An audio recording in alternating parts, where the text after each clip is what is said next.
모든 생존 계획이 빠뜨리고 모든 프레퍼. 양식이 무시하며 모든 포스트 아포칼립스 영화가 완전히 틀리는 것이 하나 있습니다. 인간이 도시를 관리하기를 멈췄을 때 그 사실을 알아차리는 종은 인간뿐만이 아닙니다.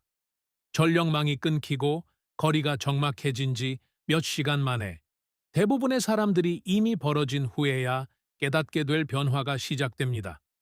사람들은 음식, 물, 그리고 다른 인간들을 걱정하느라 발밑이나 지붕 위를 쳐다볼 겨를이 없기 때문입니다. 하지만 만약 그들이 위아래를 살펴본다면 주변 환경에 대한 생각을 완전히 바꿔놓을 무언가를 보게 될 것입니다. 사람들이 떠난다고 해서 도시가 비는 것은 아닙니다. 도시는 가득 차게 됩니다. 이전보다 더 가득 말이죠.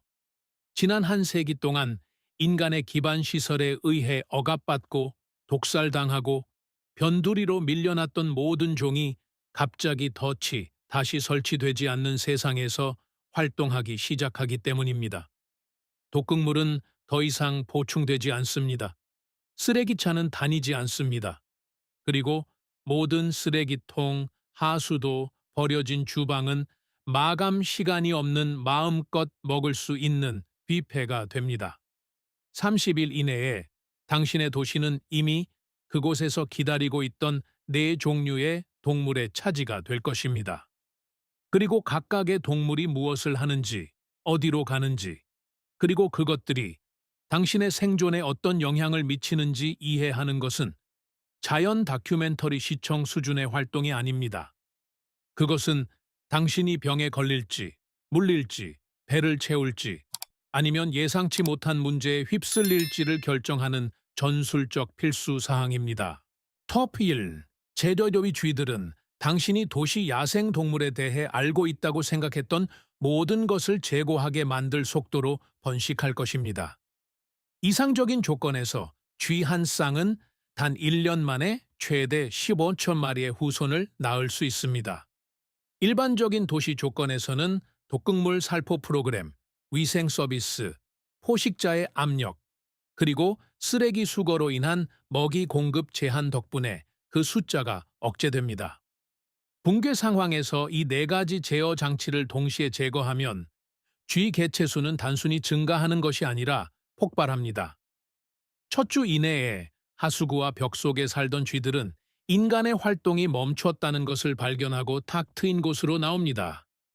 둘째 주가 되면 냉장되지 않은 주방, 열려있는 쓰레기통, 버려진 식당에서 쏟아져 나오는 먹이 덕분에 번식 속도가 가속화됩니다. 셋째 주가 되면 인간의 통행 때문에 지하에 숨어 지내던 때와는 비교할 수 없는 자신감으로 무리를 지어 대낮의 거리를 활보하는 쥐들을 보게 될 것입니다. 30일째가 되면 당신이 사는 지역의 쥐 개체수는 2배나 3배로 늘어났을 수 있으며 그 속도는 여전히 빨라지고 있을 것입니다. 이것이 중요한 이유는 쥐 그 자체보다 쥐들이 옮기는 것들 때문입니다. 쥐는 흑사병을 옮기는 벼룩, 오염된 물을 통해 레포스피라증을 일으키는 박테리아, 배설물 속의 한타바이러스, 접촉하는 모든 표면의 살모넬라균, 그리고 직접적인 접촉을 통한 석요열, 쥐, 물림병을 실어 나르는 이동식 질병 플랫폼입니다. 병원도 없고 항생제도 제한적인 세상에서 이 중 어느 하나라도 당신을 죽일 수 있습니다. 그리고 쥐들은 당신의 식수 채집 장소, 음식 저장고, 잠자리, 그리고 그들이 지나가는 모든 표면에 이 질병들을 퍼뜨리고 있습니다. 하지만 실제로 당신의 행동을 바꾸게 될 사실은 이것입니다. 쥐는 다른 인간보다 먼저 당신의 음식을 찾아낼 것입니다. 그들은 벽 너머로 음식 냄새를 맡고 나무, 플라스틱, 연질 금속을 갉아 뚫으며 동전보다 넓은 틈새라면 어디든 비집고 들어갑니다. 만약 당신이 음식을 밀봉된 금속이나 두꺼운 유리 용기가 아닌 다른 곳에 보관한다면 쥐들이 그것을 오염시키고 배설물을 남겨 남은 음식마저 치명적으로 만들 것입니다.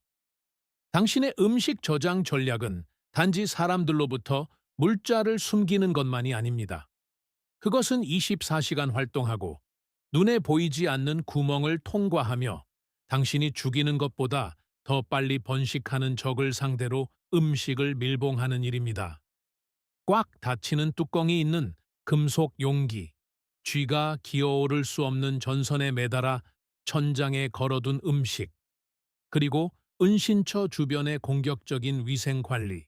이것들이 주변 환경에서 가장 끈질긴 생물학적 위협에 맞서는 최전선 방어책입니다. 톱2, 조류, 비둘기, 까마귀, 그리고 도시의 맹금류. 구체적으로는 비둘기, 까마귀, 그리고 당신의 도시 옥상에 조용히 둥지를 틀고 있던 모든 종류의 도시 맹금류들입니다. 당신이 충분히 똑똑해서 주의를 기울인다면 이 무리는 당신의 가장 큰 우군입니다. 새들은 대부분의 생존자가 활용할 생각조차 못하는 정보망입니다. 그리고 그들이 공짜로 제공하는 정보는 당신이 직접 발로 뛰며 정찰해서 얻을 수 있는 그 어떤 것보다 가치 있습니다.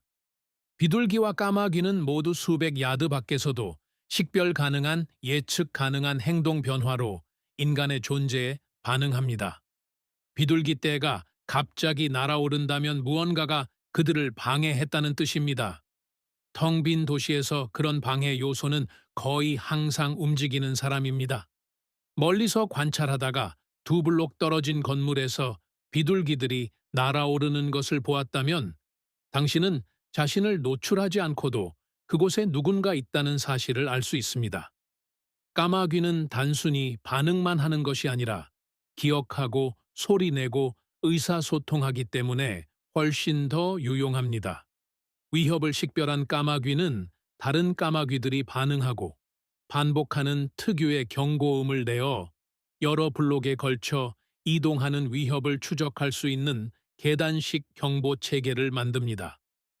일반적인 까마귀 소리와 경고 소리를 구별하는 법을 배운다면 당신은 모든 방향에서 잠들지 않고 작동하는 도시 전체 규모의 경보망을 갖게 되는 것입니다.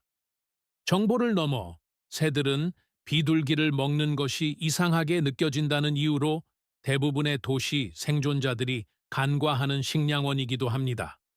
그런 생각은 버리십시오.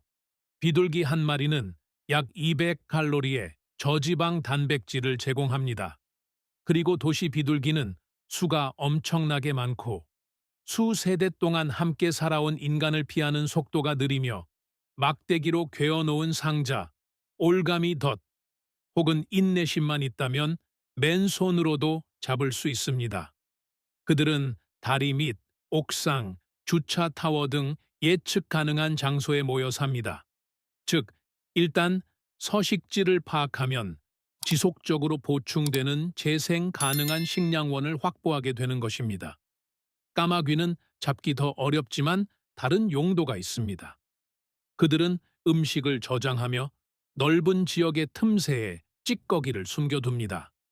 까마귀가 어디에 음식을 저장하는지 관찰하면 음식 찌꺼기가 어디에 있는지에 대한 대략적인 지도를 얻을 수 있으며 이는 근처에 쓰레기 더미, 열려있는 용기, 버려진 주방 등 인간 수준의 자원이 있다는 것을 가리킵니다. 당신은 까마귀의 비축물을 뺏어 먹는 것이 아니라 그 행동을 지도처럼 읽는 것입니다. 톱3. 개에게는 당신이 가질 수 있는 가장 가치 있는 생존 동반자에서부터 실질적인 무리 사냥의 위협에 이르기까지 그 범위가 넓기 때문에 복잡한 존재입니다. 이는 개들이 가축화된 반려동물에서 야생 동물로 얼마나 빨리 전환되느냐에 전적으로 달려 있으며 그 과정은 사람들이 믿고 싶어 하는 것보다 훨씬 빠릅니다. 첫 주에 마주치는 개들은 대부분 여전히 반려동물입니다. 방향 감각을 잃고 굶주린 상태로 주인을 찾고 있으며 대개 천천히 움직이거나 음식을 주면 접근이 가능합니다. 이런 개들은 놀라운 자원입니다. 유대감이 형성된 개는 인간의 감시 시스템이 따라올 수 없는 외곽 보안을 제공하며 인간에게는 물리적으로 불가능한 거리에서 소리와 냄새로 위협을 감지하기 때문입니다. 은신처 입구 근처의 개는 어떤 인계철선이나 깡통 경보 장치보다 훨씬 먼저 접근하는 낯선 사람을 알려줍니다. 그리고 개 짖는 소리의 심리적 억제력은 상당해서 기회를 엿보는 위협들은 단순히 더 쉬운 목표를 선택하게 될 것입니다. 둘째 주와 셋째 주가 되면 상황이 변합니다. 유대감이 없는 개들은 무리를 짓기 시작하고 사회적 프로그램이 본능에 내재되어 있기 때문에 무리 행동이 놀라운 속도로 나타납니다. 가축화는 그것을 억제했을 뿐 삭제한 것이 아닙니다. 5마리에서 10마리로 구성된 야생 개 무리는 혼자 있는 인간에게 진정한 위협이 됩니다. 특히 밤에, 특히 당신이 음식을 들고 있을 때, 그리고 그 무리가 협력된 공격이 결과를 낸다는 것을 가르쳐준 집단 사냥에 이미 성공했을 때 더욱 그렇습니다. 30일째가 되면 야생 무리들이 자리를 잡고 영역을 주장하며 점점 더 대담해집니다. 그들은 주로 새벽과 황혼에 활동하며 대규모 인간 집단은 피하지만 개인에게는 접근하고 당신이 억제하려고 애쓰는 것과 똑같은 음식 냄새에 끌립니다. 빛이 적은 시간대에 혼자 이동하는 것은 눈에 띄게 더 위험해집니다. 밖으로 들고 나가는 음식은 냄새를 차단해야 하며 당신의 경로 계획은 적대적인 인간 구역을 고려하듯 개 무리의 영역도 고려해야 합니다. 전략적인 수법은 간단합니다. 야생화가 진행되기 전에 일찍 한두 마리의 개를 확보하십시오. 음식과 쉼터로 유대감을 형성하면 식탁 찌꺼기와 우정만으로 수천 달러 상당의 전자장비에 맞먹는 감지 시스템을 얻게 됩니다. 너무 오래 기다리면 그 똑같은 동물들이 모든 야외 활동을 복잡하게 만드는 위험 요소가 될 것입니다. 톱시, 모기 가장 위험한 녀석입니다. 그리고 이것은 늑대나 곰, 산사자가 아니라 당신이 예상하지 못한 존재일 것입니다. 붕괴 이후 도시를 장악하는 가장 위험한 동물은 모기입니다. 당신이 비웃는 소리가 여기까지 들리는 것 같군요. 하지만 바로 그런 반응이 사람들을 죽게 만듭니다. 벌어지는 일은 이렇습니다. 더 이상 물이 빠지지 않는 모든 우수관은 번식지가 됩니다. 더 이상 염소 소독이 되지 않는 모든 버려진 수영장은 양육장이 되어 매주 수천 마리의 성충을 배출합니다. 단 1온스의 빗물이라도 담긴 모든 병이 열린 용기, 배수구, 타이어, 양동이, 그리고 쓰레기 조각들이 번식처가 됩니다. 그리고 100만 명이 사는 도시에는 더 이상 존재하지 않는 시스템에 의해 관리되던 이런 미세 서식지가 수백만 개 존재합니다. 모기 개체 수는 단순히 증가하는 것이 아니라 대부분의 현대인이 겪어보지 못한 밀도에 도달하며 재앙 수준이 됩니다. 모기는 웨스트 나일 바이러스, 동부말 뇌염, 지카, 댕기열, 그리고 따뜻한 지역에서는 말라리아를 옮깁니다. 매개체 제어 프로그램과 공공보건 기반 시설에 의해 억제되었던 질병들이 전력망이 끊기면서 다시 창궐하게 됩니다. 붕괴 전의 도시에서 모기 물림은 짜증나는 일일 뿐입니다. 하지만 병원도 없고 항바이러스제도 없고 댕기열로 인한 탈수를 막을 수액도 없으며 뇌염으로 인한 뇌 부종을 줄일 방법도 없는 붕괴 후의 도시에서 모기 물림은 쌀 한 톨보다 가벼운 동물이 집행하는 잠재적인 사형 선고입니다. 현실적인 영향은 당신 일상의 거의 모든 측면에 미칩니다. 따뜻한 달에 보호 장비 없이 잠을 자는 것은 진정으로 당신이 할 수 있는 가장 위험한 행동 중 하나입니다. 당신이 가만히 누워 모기가 추적하는 이산화탄소와 체열을 내뿜는 황혼에서 새벽 사이의 시간대가 노출 위험이 가장 높기 때문입니다. 얇은 커튼천, 방충망 재료 혹은 잠자리에 들이운 어떤 미세한 그물로 만든 즉석 모기장은 캠핑용 사치품에서 깨끗한 물과 맞먹는 의료 필수품으로 격상됩니다. 활동이 정점인 시간에 피부를 가리고 은신처 입구 근처에서 연기가 나는 물질을 태우고 잠자리 200피트 이내의 모든 고인물을 제거하는 것.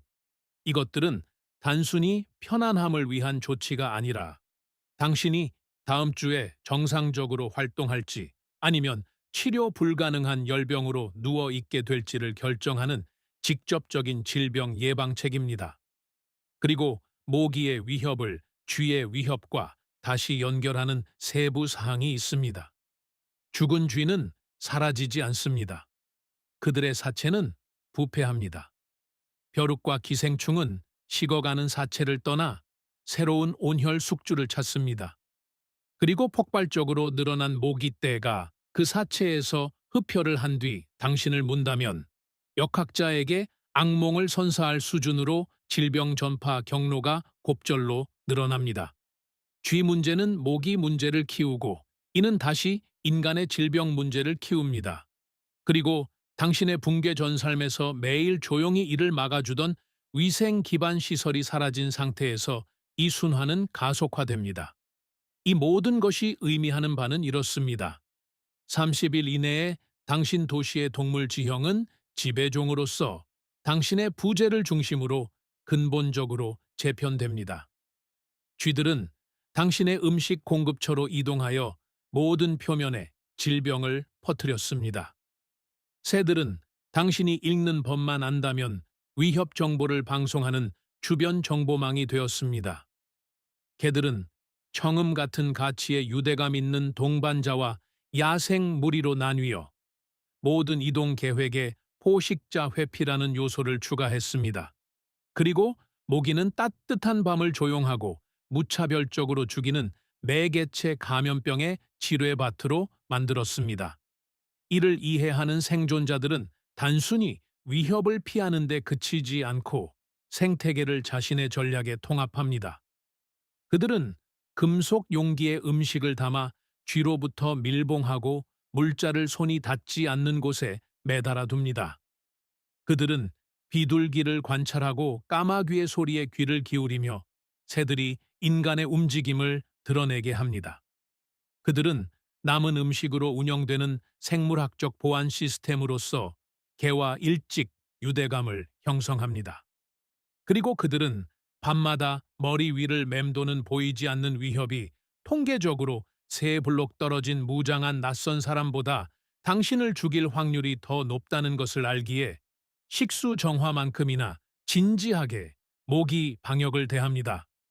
붕괴 후의 도시는 비어 있지 않습니다. 다른 주민들로 북적거리고 있습니다. 그리고 당신의 생존은 그들이 누구인지, 무엇을 원하는지, 그리고 그들을 어떻게 이용하거나 피할지를 이해하는 데 달려 있습니다. 쥐는 당신의 음식을 원합니다. 그러니 밀봉하십시오. 새는 당신에게 원하는 것이 없습니다. 그러니 그들의 소리를 들으십시오. 개는 무리를 원합니다.